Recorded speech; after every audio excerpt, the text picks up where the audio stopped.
એક ચમચી આપણે લાલ મરચું નાખીશું, હાફ સ્પૂન સમચર પાવડર લઈશું. એટલે આપણે મીઠાનું પ્રમાણ ઓછું રાખીશું. અમે મમરામાં મીઠાનું પ્રમાણ ઓછું જ આવે છે. હાફ સ્પૂન મીઠું લઈશું, પાવડર ઉમેરીશું.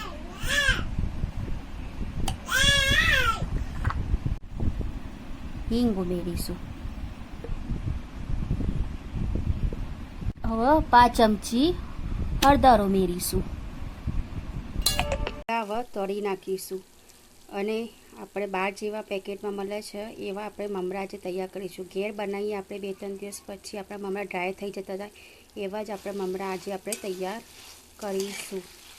એ આપણે મમરા પહેલાં 1 જ મિનિટ માટે તળવાના છે, બહુ તળવાની જરૂર નથી. 1 જ મિનિટ માટે આપણે મમરા કાઢી લઈશું.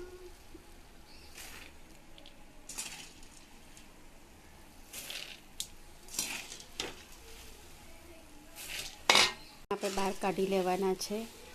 આપણે કલર બી ચેન્જ થતો નથી. બસ આપણે હવે કાઢી લઈશું મમરાને. હવે આપણે જે મસાલો તૈયાર કર્યો તો આમાં ઉમેરીશું.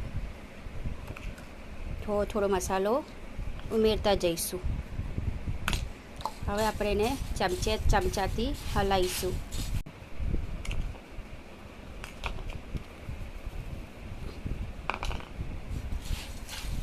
જો સરસ મજાના મમરા તૈયાર છે.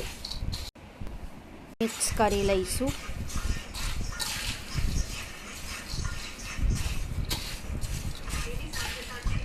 હવે આપણે આમાં થોડીક સેવ ઉમેરતા જઈશું.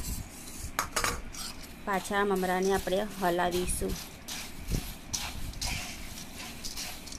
તો તૈયાર છે ને, બહાર જેવા બજારમાં મળે એવા પેકેટ, એવા બાળકોને ભાવે એવા બજારમાં તૈયાર છે આપણા મમરા, જેનો કલર બધું એમનેમ જ છે.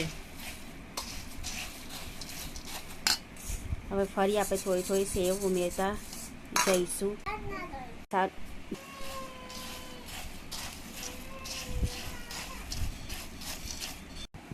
સર્વ કરીશું એક બાઉલમાં.